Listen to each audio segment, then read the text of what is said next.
Hi guys, this is Hirosaki. This story is all about what if Naruto was the Dark Phoenix of Konoha. Naruto has a big secret: he isn't the dead last he appears to be. But why would he show that before he is ready to deal with the stones the council loves placing in his way? The Sandaime, having opened his eyes, will do his best to make sure that Konoha will retain the will of fire. Before we start, kindly like and subscribe to this channel and look over the description box for the author of this amazing storyline. Welcome aboard. Chapter 19, Assassination. It was just 11 and everything was quiet. Their next bigger job would be in 3 days, and until then he would be off duty. He had just finished his last guard shift and was about to shower and then turn in for the night. Tomorrow evening he would go to the brothel Gato had graciously placed in the camp. While the women they had there were nothing special and used, sometimes a man just needed a pussy to fuck.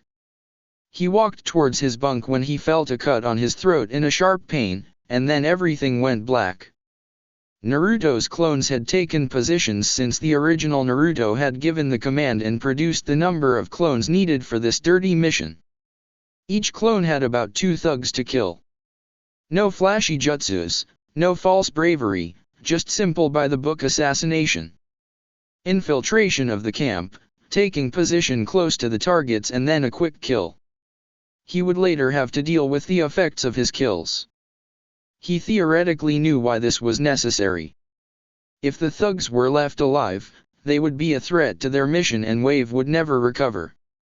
Even if the villagers would finally wake up and stand up to Gato, these numbers were simply too much. A group of 30 thugs was one thing. That a group of determined villagers could handle if they really wanted. But 1,000? No wonder that Gato had no problems controlling the people. The clones knew not to dispel until they got the signal. The original Naruto couldn't be distracted with his guilt for taking all those lives.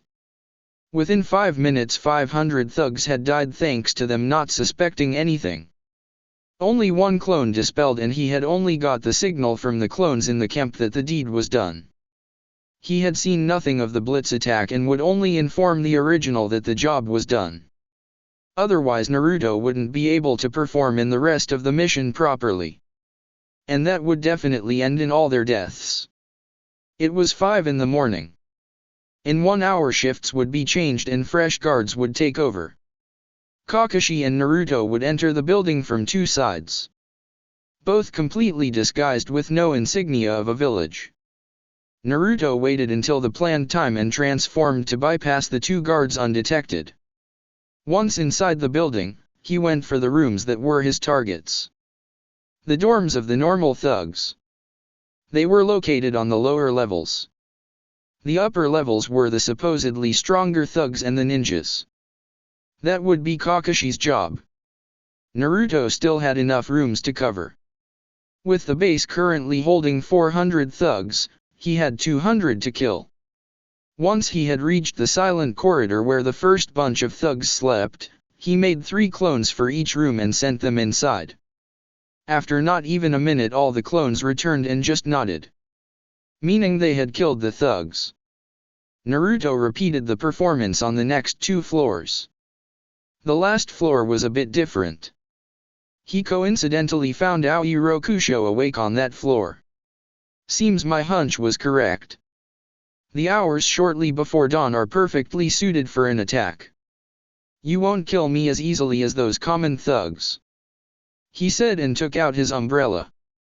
Naruto knew that he should keep this mission as silent as possible and placed a silencing seal on the wall. Now we won't disturb the others. We can be as noisy as we want to be, Naruto said. You're very delusional if you think you can defeat me. I'm a jonin, no comparison to those thugs that don't know how a ninja works, Aoi boasted. I will enjoy disillusioning you on your arrogance. You only are listed as B-ranked missing nin from Konoha because you stole the sword of the Nidaime Hokage. It's the sword that's strong, not you, Naruto taunted. I'll show you just how powerful I am. You want to see the sword of the lightning god? That can be arranged. He snapped and took the sword from the belt he wore and activated it. A really impressive weapon. One that I want back. You see, that sword should have been held by the Hokage until I was old enough to use it. It is a family heirloom. Naruto revealed. Wait, the Nidaime didn't have any direct descendants. Aoi said. Says who? I am his great-grandson, so that sword is mine. And I will show you another family secret. Naruto said and threw a tri-pronged kunai at Aoi and vanished in a yellow flash, already readying a raise-non in his hand which he rammed into Aoi's gut. You see, lightning may be strong and fast, but the flying thunder god jutsu of my dad is faster. And Namikaze. Aoi croaked out, feeling his body failing. Indeed. And contrary to you, I can back up Jonin rank with abilities. Naruto said, watching Aoi die. His clones meanwhile had taken care of the last thugs on the floor and the 3 aim genin. Naruto sealed Aoi's body in a scroll to collect his bounty later on. He then exited the building like he had discussed with Kakashi. He left a few shadow clones transformed behind to find out how Gato would react when he returned from his night at the brothel Naruto had heard him talking about. Naruto knelt in front of the loo and was vomiting. He had given his clones the command to dispel, and by now all the killings of the last night had been transferred to his mind. If other kinds of clones would have the ability to use jutsu, he would have used them. They at least didn't transfer the memories. But now he was facing the guilt for killing all those people.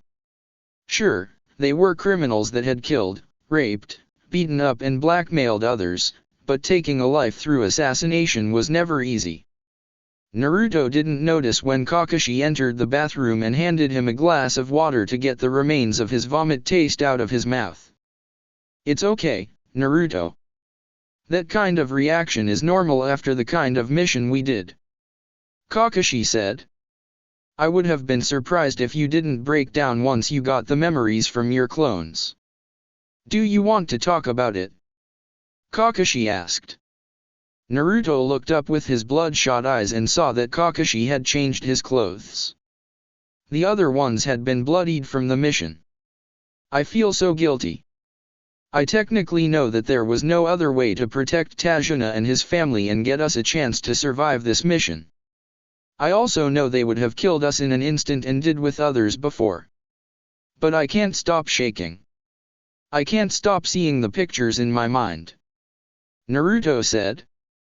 Somehow the fight against Aoi was easier as he was aware what he could do and that I would kill him if he messed up.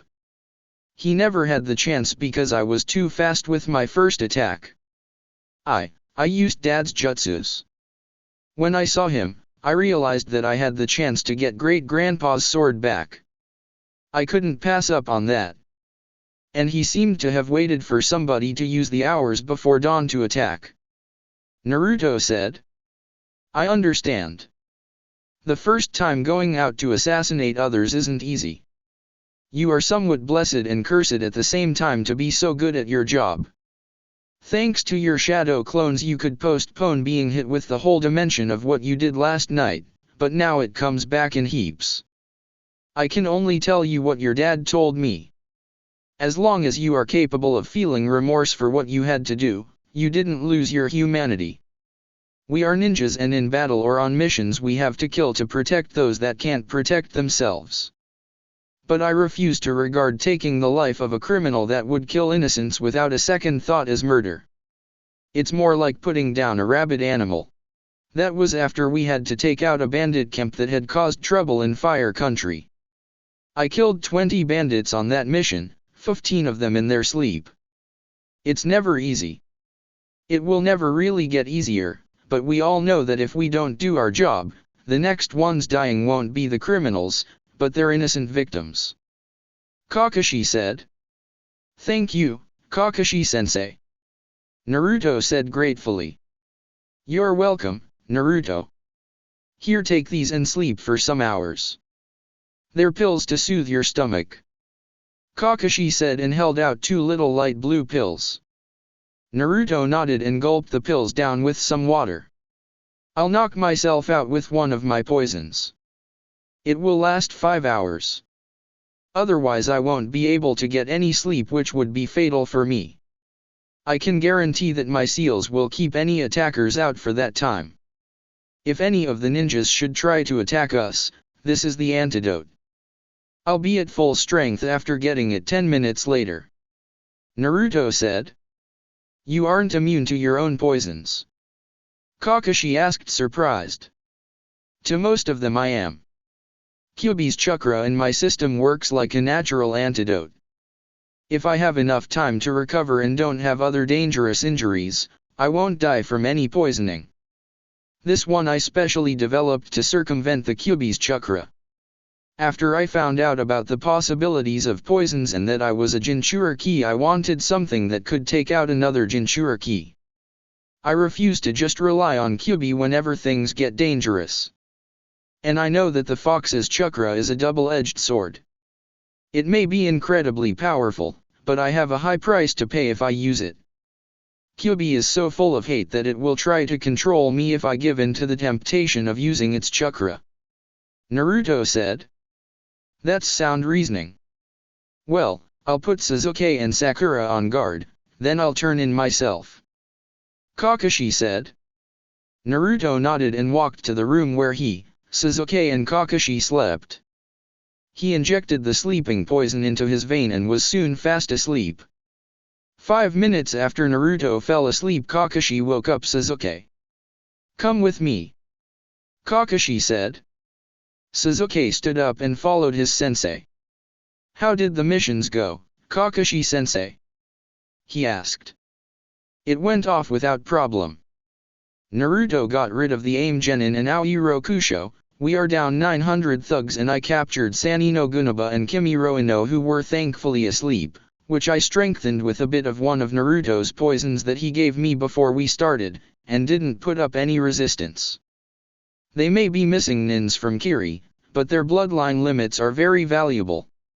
If we could convince them and that Haku boy that Naruto defeated and captured to join Konoha, it would be very beneficial for the village.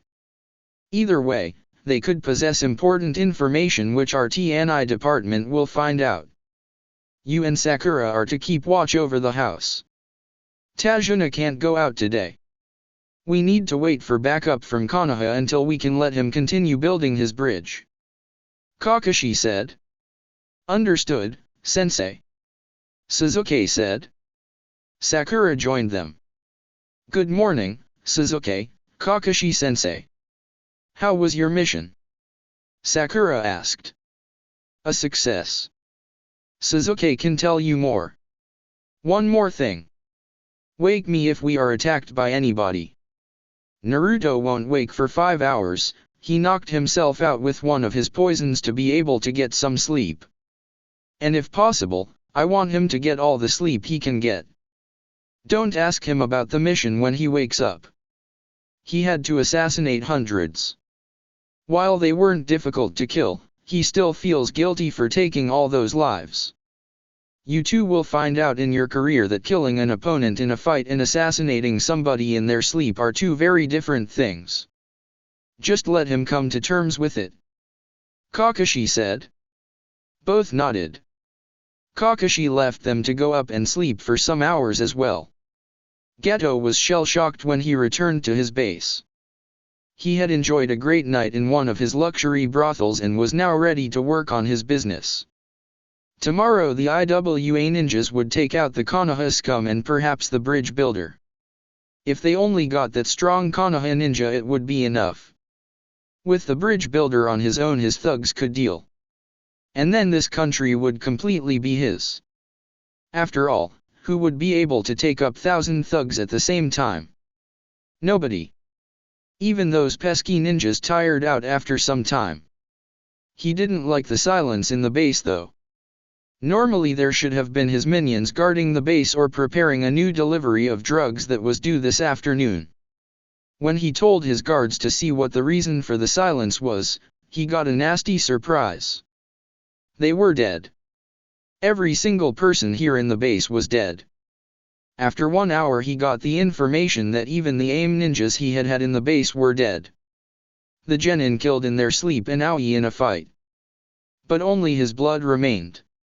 His body couldn't be found.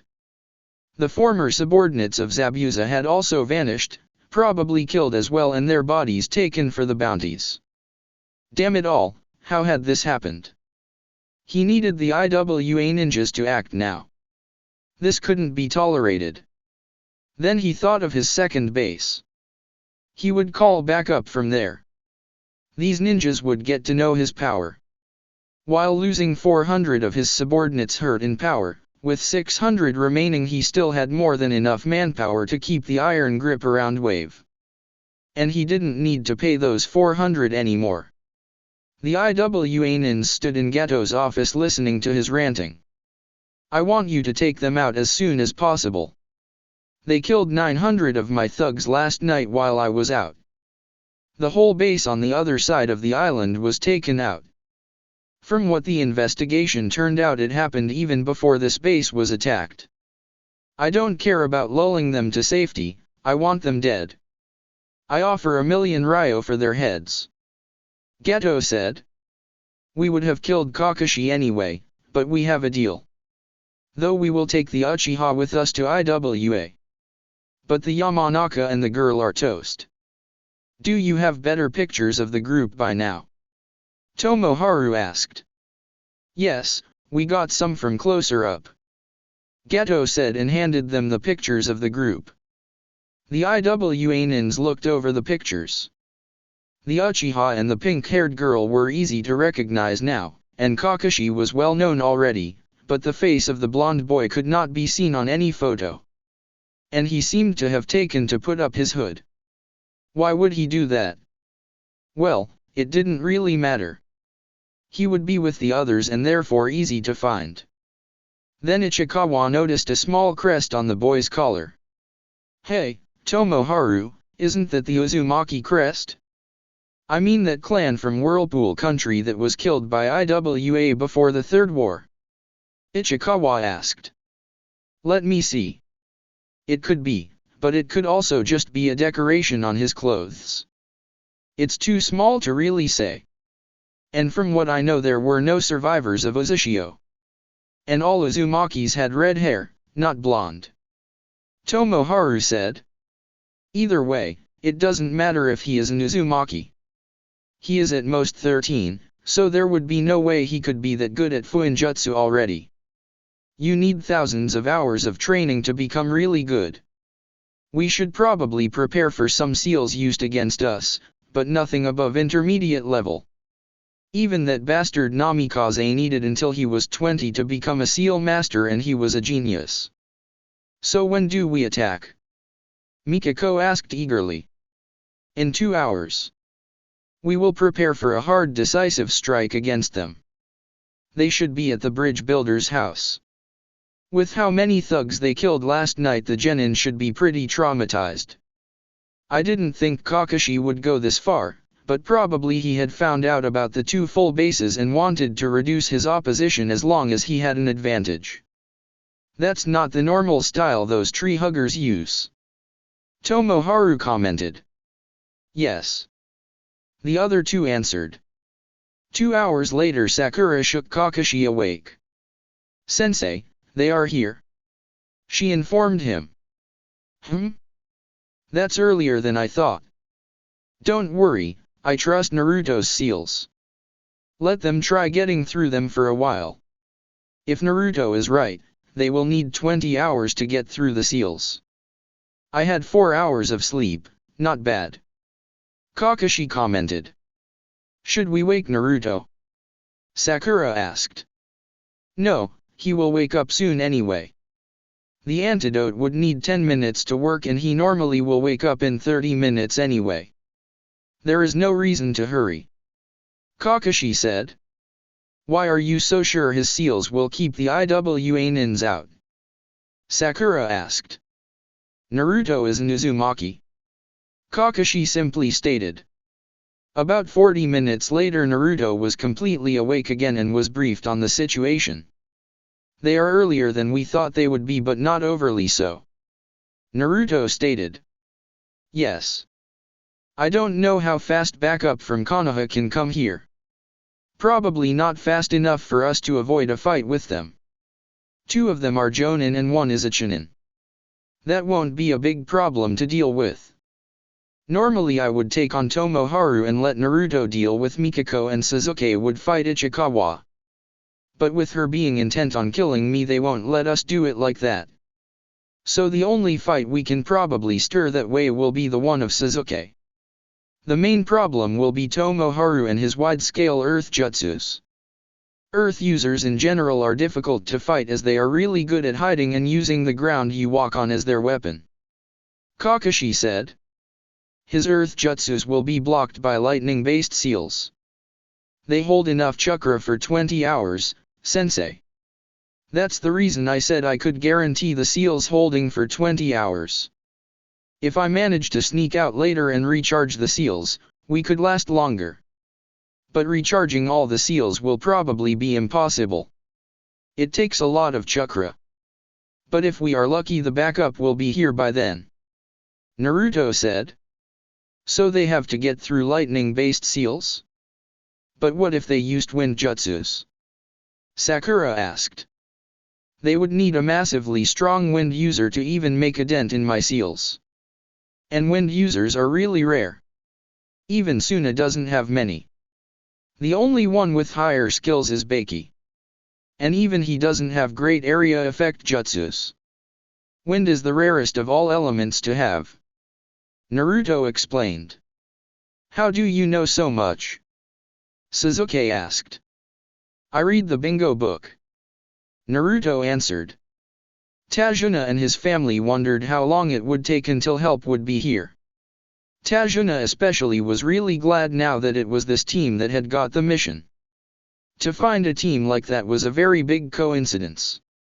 Who would have thought that ninjas could keep out intruders this efficiently? Outside, the Iwanins were getting frustrated. Damn it all. We can't get through. Mikako yelled in frustration. I want to kill Kakashi. Well, that seems to answer the question if the boy is an Uzumaki. Damn, I didn't think one had survived in Konoha.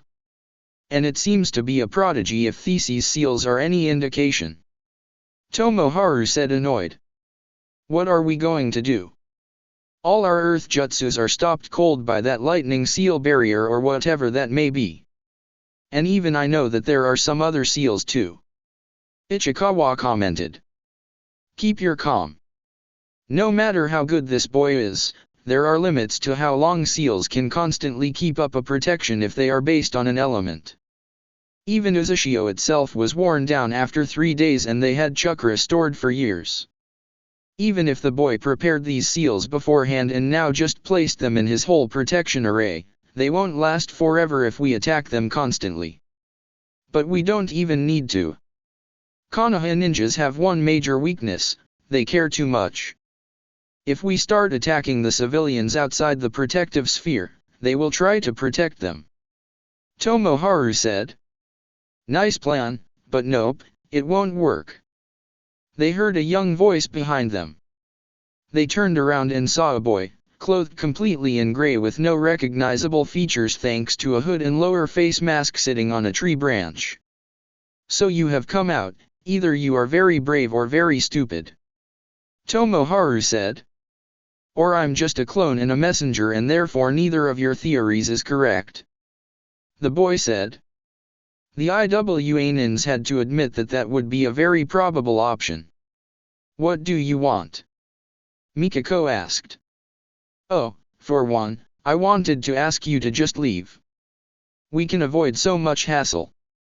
Fighting would be just so troublesome. The boy said. Anara. Ichikawa thought, confused. I will kill Kakashi. No snot-nosed brat will get me to leave. Mikako exclaimed. Ah, I feared there would be old grudges.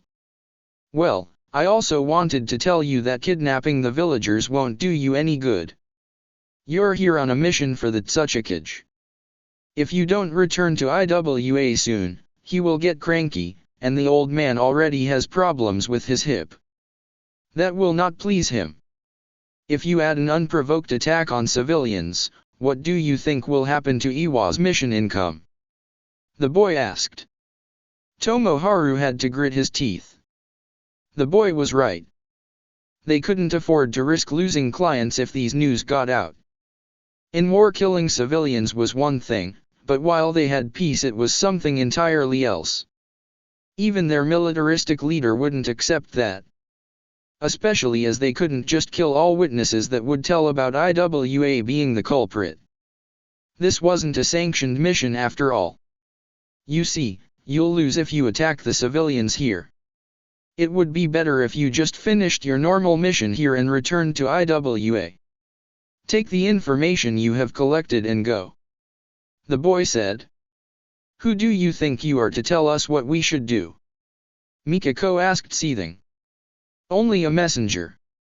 Which is good. Having to fight would be so troublesome.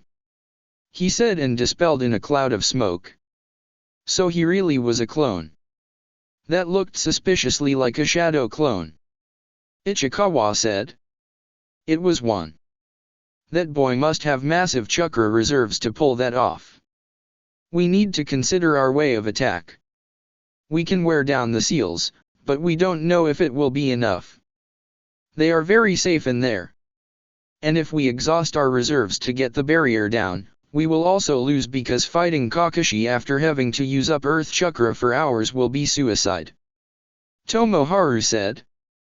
You really think that barrier will hold that long? Ichikawa asked. You saw that shadow clone.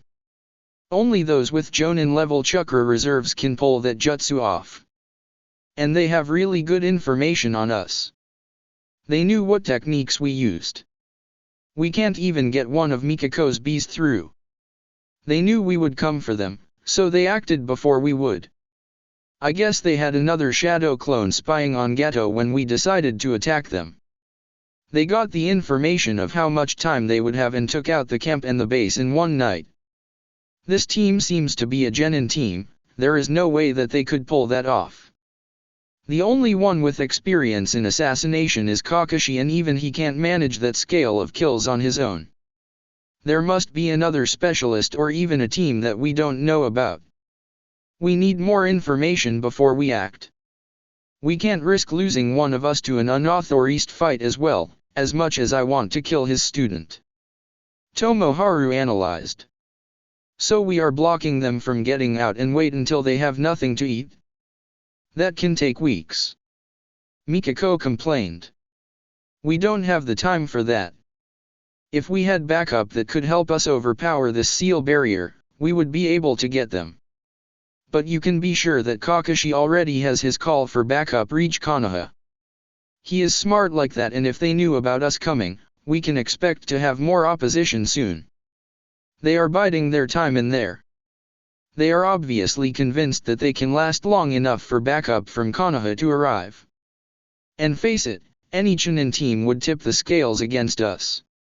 If they knew who we were before we came here, they will call for those that have the abilities to counter our specialties perfectly. They would need a high Chunin Abarame or a good fire user for Mikako, a good lightning user against Ichikawa, and they already have Kakashi here to take on me. Or they simply send a team that has enough strength to keep you two on your toes while Kakashi and I have another battle. And don't forget that Konoha now seems to have another seal specialist. I think we can be relatively sure that the boy is an Uzumaki. Which means he will have more surprises that he didn't use yet. Tomoharu continued his analyze. So we are just giving up? Mikako asked.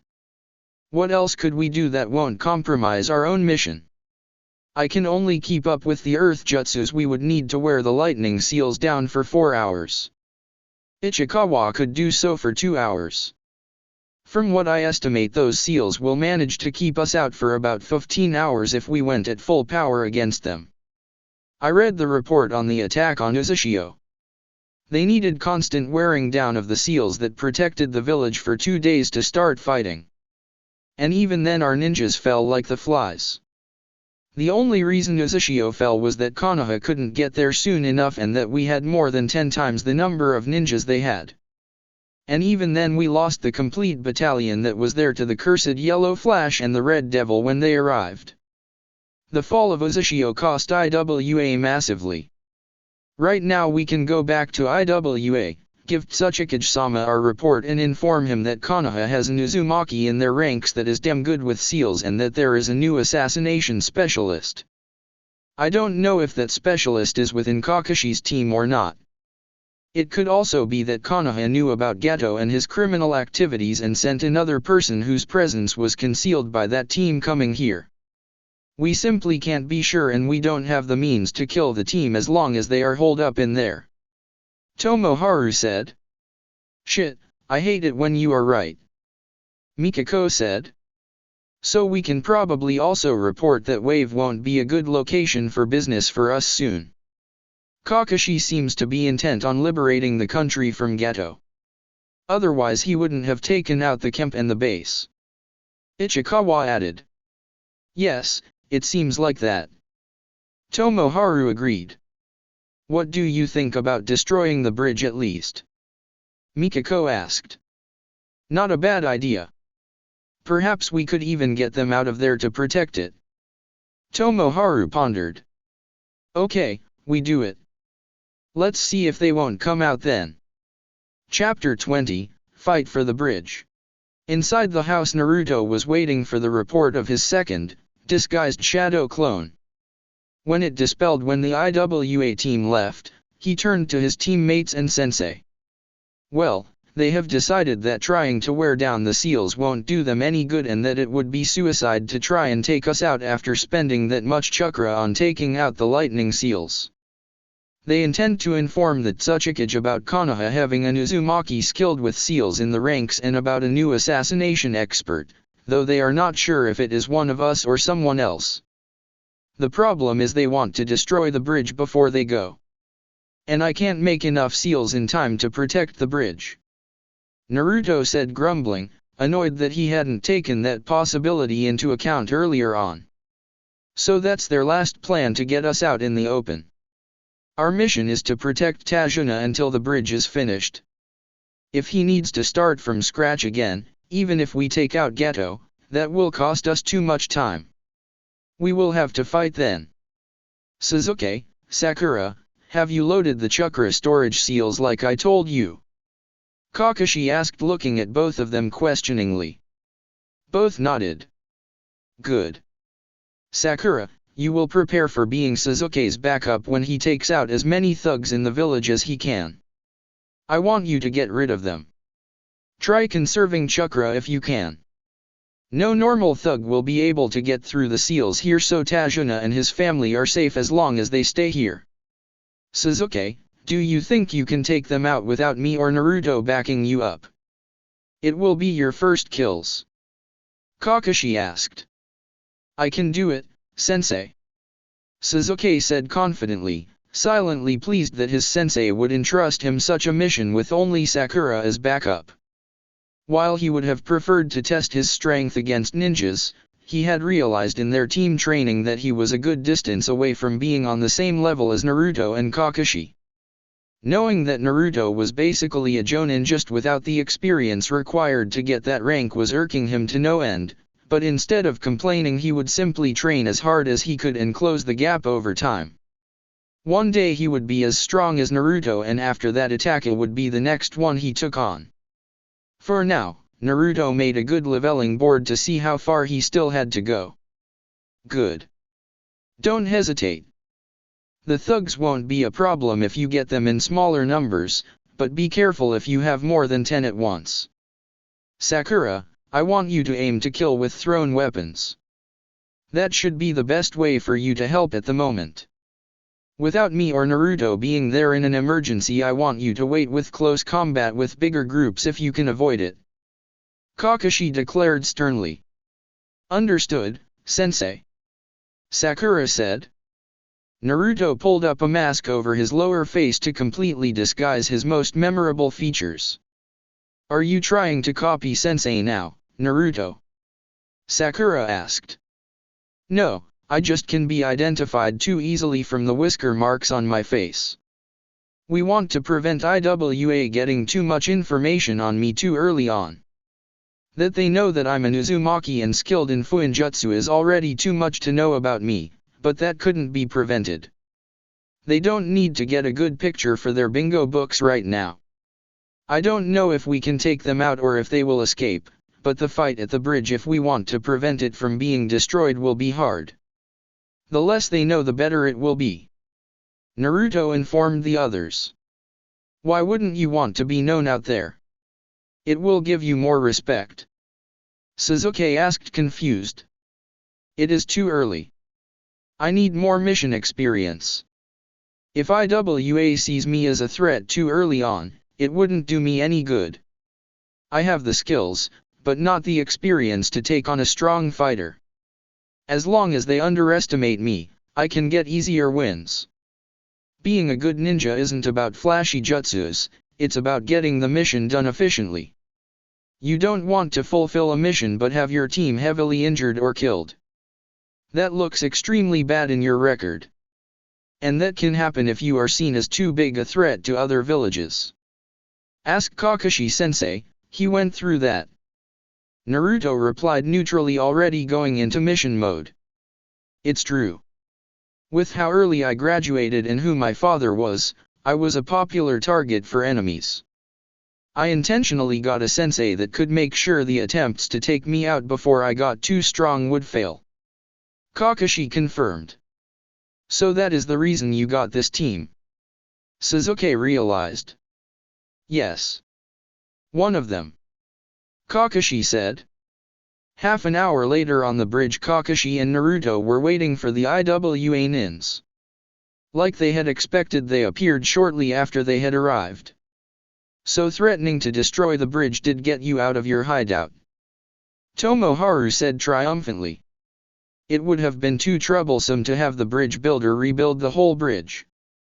Naruto said. With how you talk, some could think you are a Nara, boy. Ichikawa said. Who knows?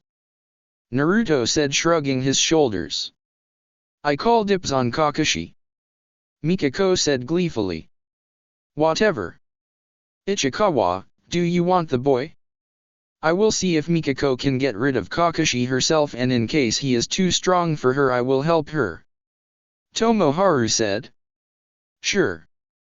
It will be great to kill this Konoha brat. Ichikawa said maliciously. Don't play, just take him out. Kakashi ordered Naruto. Yes, sensei. Naruto answered. You really think your little student can kill Ichikawa? No way. You will regret that you met us here on this mission. Mikako sneered and led her bees out to attack Kakashi. Naruto looked at Ichikawa. He had already released all his seals and was ready to go at full speed. His opponent was a mainly earth element user, which meant he had to keep his jutsus to mostly lightning. And he was a taijutsu specialist, which he enhanced with earth chakra. Well, now his work with the lightning element seals would fully pay off. You should just give up, boy. There is no way that you can beat me. Ichikawa said. I think differently. Let me show you. Naruto said and took out his tanto. You will see why my armor is so famous. No Kenjutsu user has managed to get through it. Earth armor. He said after flying through a few hand seals. Naruto took off at full speed, shocking the IWA Chunin. He used the Uzumaki style of attack and retreat, and secretly, while attacking Ichikawa with a lightning-charged tanto, he placed some of the lightning seals on his opponent's body. Ichikawa defended against Naruto's tanto attacks, but didn't notice the real danger he was in. Earth armor had one major disadvantage for the user. He was desensitized against soft contact. It was due to the armor being able to take major physical damage without injuring the user. But for a seal master like Naruto, it was perfect. Once he had placed the seals all over the body, he jumped back to get a little more distance. See, even with your lightning chakra and the tanto, you are not my league. Ichikawa taunted. No, you are not my league. Goodbye. Activate. Naruto said and made a single hand seal. The lightning storage seals unloaded all at the same time and fried his opponent's system completely. Naruto inspected that his opponent was really dead and then sealed him into a scroll quickly before he ran over to Kakashi's fight. Kakashi had no real problems going up against the two Iwa Jonin. None of them had a problematic bloodline limit and he could counter the earth jutsus of Tomoharu without problem. His Sharingan was showing him what his opponents were planning and so far he had landed some good blows at Mikako and one on Tomoharu. "Hey, sensei, I'm done with my opponent and here to help you." He heard Naruto's voice. "Already? That was fast." Kakashi commented. "For Haku you needed longer." "Well, Haku had a nice bloodline limit and we were fighting on top of a lake, he had the advantage there," Naruto stated. "Wait, you beat Ichikawa in not even 3 minutes? Impossible!" Mikako shouted. "What can I say? I'm good," Naruto said cheerily. "Mikako, take the boy, I'll take Kakashi. Your insects should be more suited to against him than against Kakashi with his fire jutsus frying your bees," Tomoharu ordered. "Make sure you kill Kakashi," Mikako said frowning. "I will," Tomoharu said. "Then let's see how you fare against a Jonin, little boy," she said and unleashed a cloud of bees. Naruto went through hand seals. "Water release, water bullets." Naruto exclaimed and shot 5 quick water bullets from his mouth at his opponent. He got perhaps a third of the bees that were headed his way out of the way, the others while getting wet were able to continue the fight. Mikako had completely dodged the bullets. "You will have to come up with more than a few water bullets," Mikako taunted. "I did," Naruto said and went through new hand seals. Lightning release, lightning torrent. From Naruto's hands streams of lightning spread out, using the water all over the area as a conductor for the jutsu. The bees that had survived the original attack now were fried and died. "Now that the annoying bees are out of the way we can start the real fight," Naruto said and ran at Mikako and started attacking her with his modified Tide's Fist style. Soon Naruto was sure that like many Abaramis in Konoha, Mikako had neglected to have a strong taijutsu. Sure, she could use it, but she had relied on her insect-based jutsus to keep the opponent on a distance too much. And contrary to the Abarame bugs, the bees couldn't just suck up the chakra in their opponents. They attacked by stinging and poisoning them. Naruto disabled her muscles and, in the end, he landed a fatal hit to her chest, hitting her lung with a chakra strike. Kakashi was now giving Tomoharu massive problems. Before Mikako and her bees had forced him to divide his attention between 2 opponents, now he only had to watch out for one. Kakashi was the superior fighter. That was completely obvious. While Tomoharu kept his distance, he had problems as he had to avoid looking into the Sharingan. And Kakashi was a lightning element primary, so his earth jutsus were not as effective as they were against other opponents. Kakashi led Tomoharu away from the bridge. The main intention of facing off against the Iwa Nins had been to prevent damage to the bridge.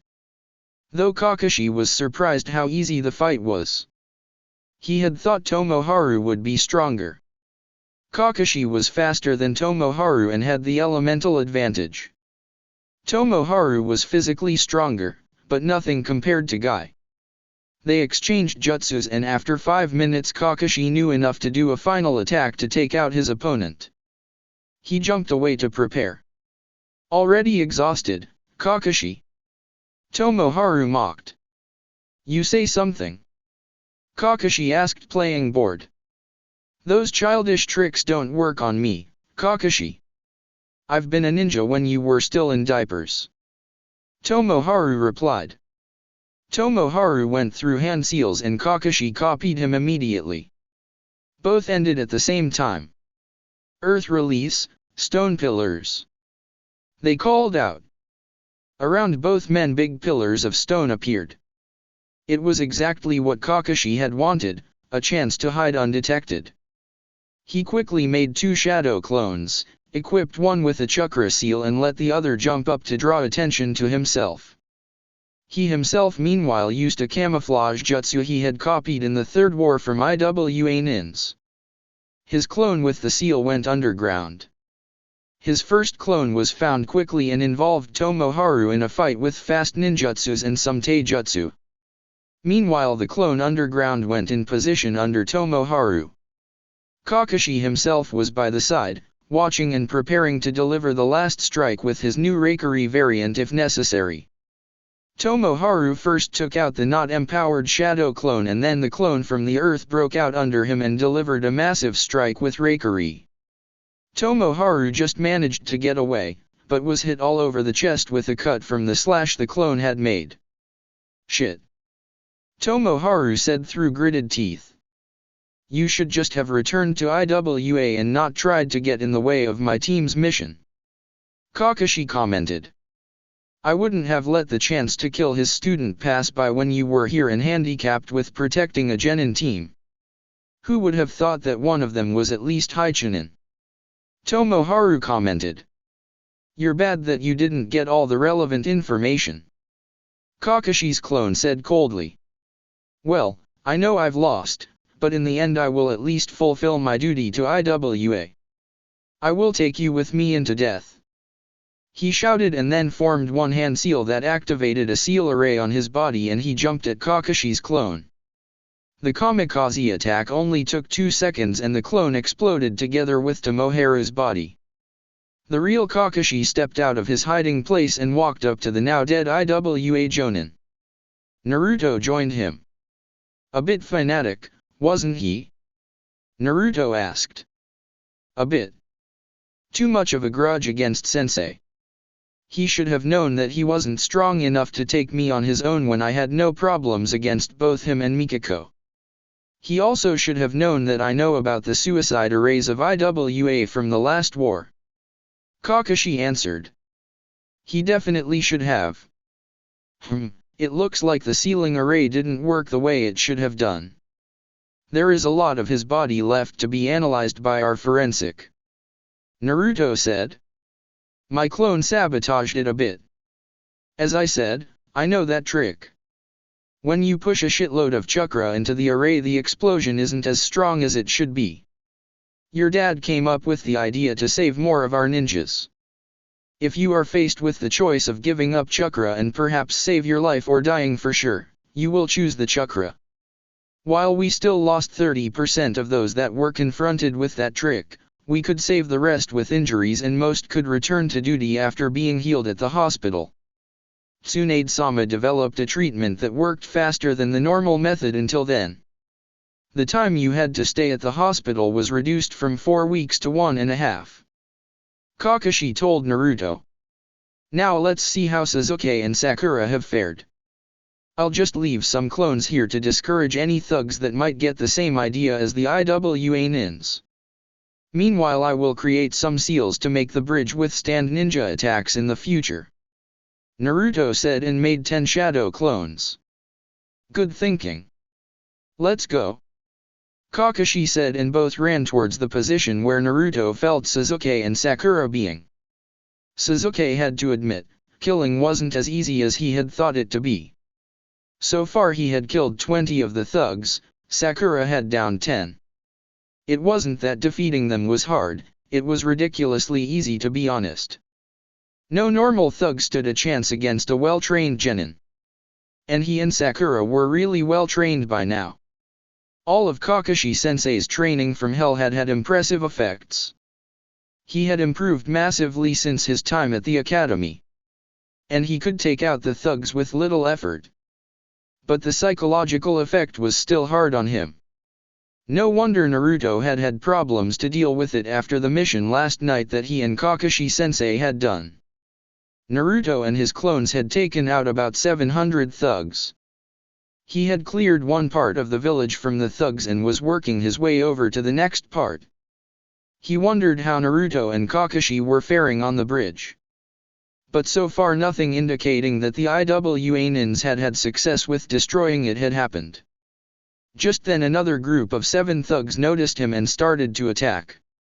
Really, why did they always use the same not working strategy? He took aim and killed 3 immediately with hits to their jugular veins. It was the easiest point to hit, and these thugs were not smart enough or fast enough to protect that point on their bodies. He saw 2 more falling to Sakura's kunous. The remaining 2 he swiftly killed after a short exchange of blows by cutting their jugular veins.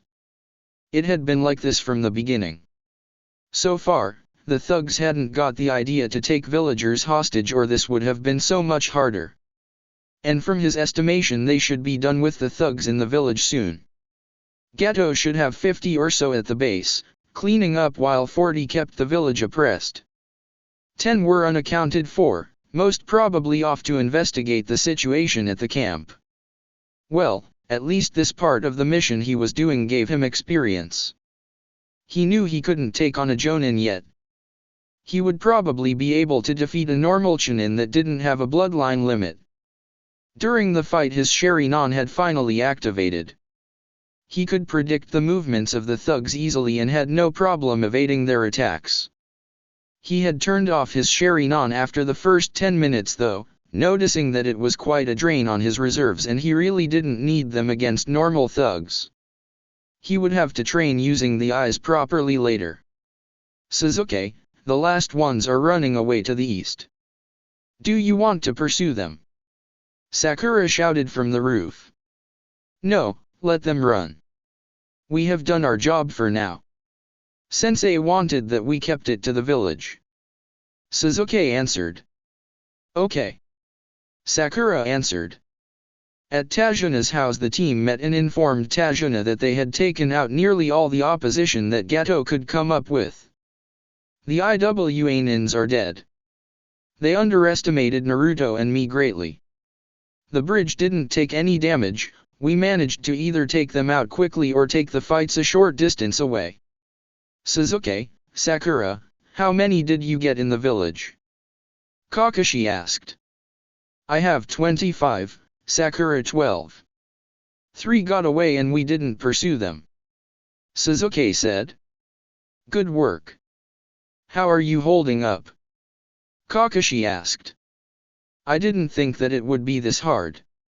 I knew it would be hard but not the extent of the feelings it would cause. I think killing the thugs while they were no challenge for me was what disturbed me the most. Suzuki admitted. While we fought, I didn't really think about it and only concentrated on the job. But right now, it's all coming back and really hard. Sakura said, being pale as a sheet. Kakashi gave both Suzuki and Sakura the same talk he had given Naruto before. He knew it was too early for a mission like this, but they didn't have a choice. The part Suzuki and Sakura had done today would normally have been a high-class C rank mission or a low-class B rank, depending on the strength of the thugs. The intention of this mission had been a low-class C rank to get his team used to normal threats. So far both Suzuki and Sakura had performed admirably, even if Sakura still had her fangirl moments. Perhaps this experience would bring home what ninja life was really like and that being a fangirl had no place there. What are we going to do with Gato, Kakashi-sensei? Naruto asked. We need to kill him. He can't be allowed to escape and restart his criminal activities somewhere else. But I want to get his money to give the people of Wave back what he stole from them and to fill Konoha's coffers. We also could take over some of his business and use it for information gathering. I know some people that are specialized in that area. Kakashi said. Naruto was pretty sure he meant Root. When do you want to do that? He will try to either get more ninjas here quickly or has some thugs somewhere else waiting for his command. This probably isn't the first country he built his empire in. Wave Country was just unlucky to be perfectly suited for Gato's plans. It's isolated and not very large, doesn't have its own military and people are mostly fishermen. Naruto commented. You're right. Are you up to go back to the base in an hour? Kakashi asked. Yes, sensei. Naruto answered. Good, then make sure your equipment is ready, we will take off in 1 hour. Suzuki, Sakura, keep an eye open, but I want you to stay within the seals where you are safe. In case backup from Konoha comes, inform them about the situation. I guess I overestimated the problems we would have with the number of thugs. I honestly didn't expect us to get rid of most of them in one night and take out the missing nins like we did. Especially not those known to work with Zabuza. Kakashi said. The genin nodded and took places around the house to rest up. Taking out Gato and the rest of his thugs wasn't hard for Naruto and Kakashi. Following Kakashi's advice to get some practice with the sword of his great-grandfather, Naruto used it to take out the thugs at the base while Kakashi cut them down with a white chakra saber. Once they had got rid of the first wave, Naruto looked at Kakashi questioningly. I thought that saber broke years ago. He said. I had it repaired years ago, but I didn't really want to use it considering when it broke. I also relied too much on Obito's eye. While it is a great tool, I have more abilities than the Sharingan. And it's high time I get all of them back. Kakashi said. Sure thing, sensei. Naruto said, smiling under his mask. After taking out the last thugs, Kakashi and Naruto entered Gato's office, seeing the business tycoon shake in his shoes. Please spare me, I will give you everything you want. I have money, you can have as much as you want. He begged. You have nothing with which you could bribe us to spare you. You sent the IWA ninjas to kill us, trying to get rid of Tajuna's protection. That backfired. Tomoharu and his team are dead. IWA will not be happy about that. Letting you live would be a liability and you are not to be trusted, therefore your verdict is death. Kakashi said. You can't do that. Gato yelled. Like you couldn't kill Kaiza? Leaving his wife, a widow, and his stepson without a father? Like you couldn't suppress the people of Wave Country, forcing them to live in poverty? Naruto asked. What? Gato asked, looking in those cold blue eyes. Only once he had ever seen those eyes in his life and they had scared him to the core. No, that can't be, he didn't have a son. He exclaimed, refusing to believe what he saw. He did. Kakashi said and dealt the killing blow to Gato, separating his head from his body in one swift move. Seal everything that might be of worth for Konoha. I want all the documents you can find. I will take care of that safe. Kakashi said and went to break the safe. Understood, sensei. But how did Gato know about Dad? I mean, I currently hide my features. Naruto asked. Your eyes. While they have the shape of your mother, when you are dead serious you have the same look as your father. Especially as you have exactly the same eye color. He could freeze weak people just with a look. He didn't even need to strengthen it with killing intent. Those knowing that he was way stronger than them either ran away if they could or gave up before the fight even started. There was a reason for his bingo book entry. Kakashi explained and then got the safe open. I never heard about that. Naruto admitted. It wasn't that well known. The other villages didn't want to admit that some of their troops were so weak that they would give up if your dad only looked at them. That wasn't good for business. And only those that saw it happen could talk about it. Kakashi explained and started taking out money and documents from the safe.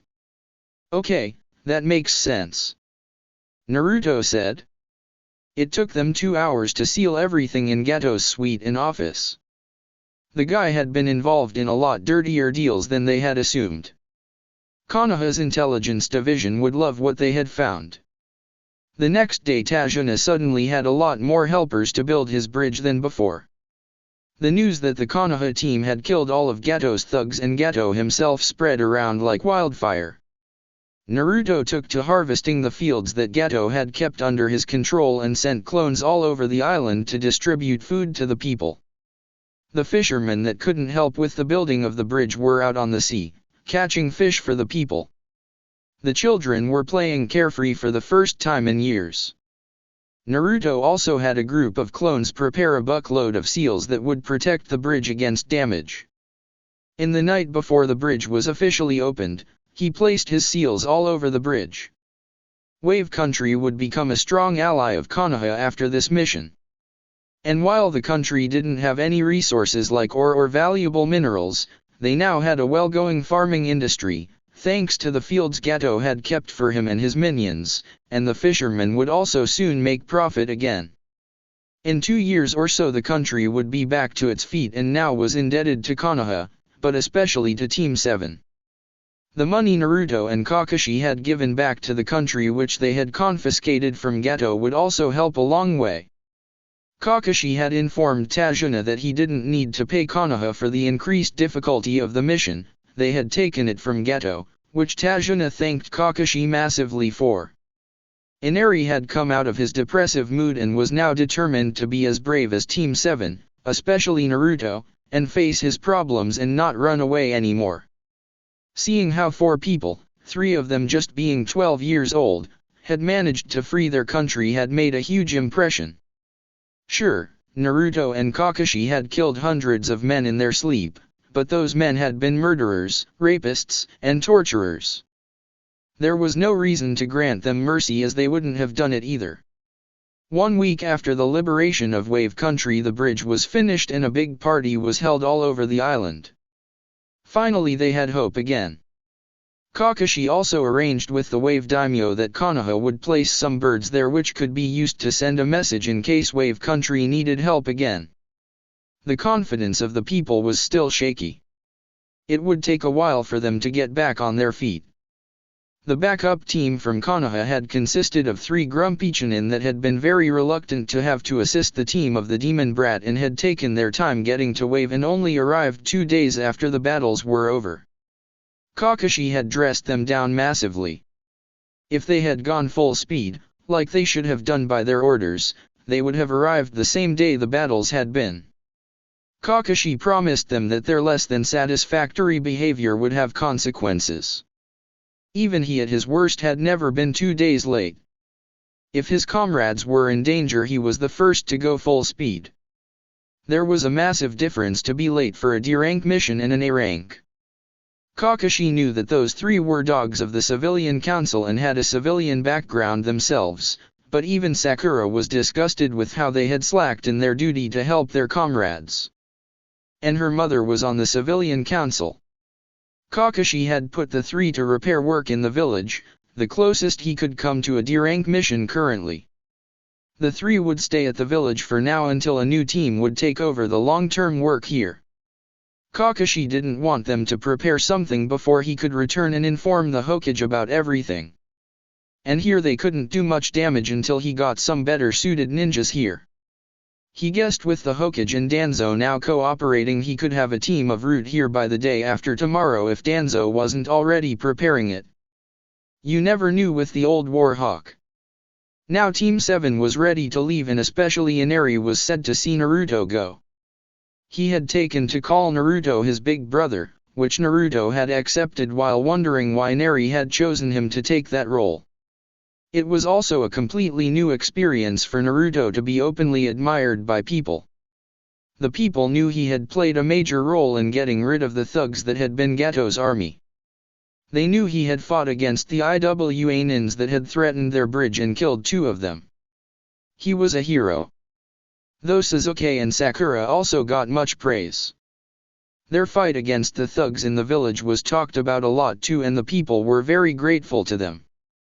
Thanks a lot for your super help.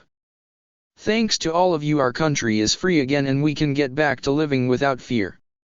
Tajuna said when Team 7 was about to go. You're welcome. If you ever need help again, don't hesitate to call Konoha. But next time please tell us the truth from the beginning. Kakashi said. Tajuna laughed heartily. I will do that Kakashi. Suzuki, Sakura, Naruto, thank you very much for your help, especially you Naruto. I have noticed how much it cost you to do what you did. That you took so much upon you to help a country that wasn't your own will never be forgotten by us. As you are an Uzumaki, we also have something that was found in the things our daimyo had in his palace. He wanted me to give it to you before you go. Tajuna said and handed Naruto a big scroll that had the Uzumaki crest on the side. Naruto took it from Tajuna, inspected it and got huge eyes. That is, oh my god, thank you so much, Tajuna. I didn't think I would ever see it. Naruto said excitedly. What is that, Naruto? Sakura asked curiously. She had been much nicer to Naruto after having to kill for herself and knowing what it meant. It is a scroll my clan made. I recognize the type of seals used. If I am right, it not only contains much of my family scrolls, but also the clan's summoning contract. Naruto said. I only ever read scrolls where the author wrote that with the destruction of Uzushio all the scrolls about clan jutsus of the Uzushio clans and the summoning contract of the Uzumaki clan were destroyed before the backup from Konoha could reach Uzu. To now find out that it was brought to safety here in Wave Country is incredible. Naruto said, honestly overwhelmed. Even Suzuki couldn't begrudge Naruto his feelings. He would react similarly if he suddenly got something left from his clan. And Naruto didn't have anything as far as he knew. He at least had what was saved in the compound after Itachi had killed the clan.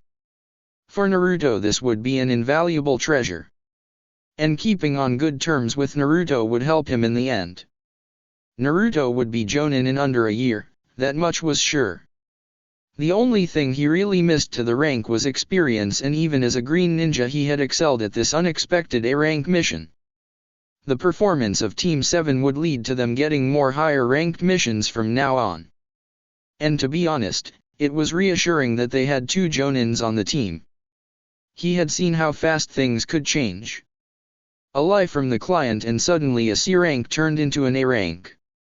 He wouldn't have been able to take out Zabuza Momokai or could have faced Haku on even terms. He couldn't have killed hundreds of men in their sleep like Naruto had done to free the country.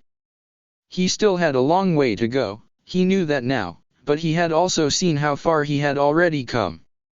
His Sharingan had activated on the mission and Kakashi had sat him down and explained to him the lure of the eye. He had never heard about that from his clan. They had always said the Sharingan was the ultimate bloodline limit and that it made it their right to demand respect.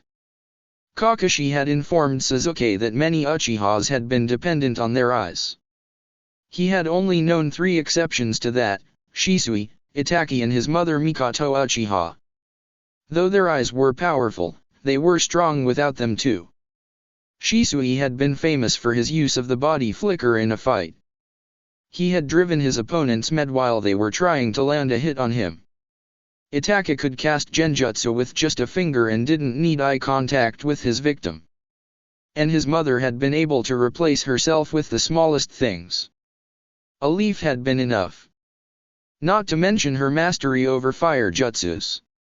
Suzuki was deeply impressed hearing those stories. He swore he wouldn't become dependent on the eyes. If Itachi was that strong without them, he needed to get there as well. When he got back to the present, he saw Naruto hugging Inari with the scroll he got secured on his back. Team 7 then took off to make their way back to Konoha in a good time. None of them heard the decision to name the bridge the Great Naruto Bridge and to install a plaque to honor the great service Team 7 had done for Wave Country. That's it for this reading. Hit like and subscribe for a free ticket pass going to the different worlds of anime fanfictions. Looking forward to having you on board again.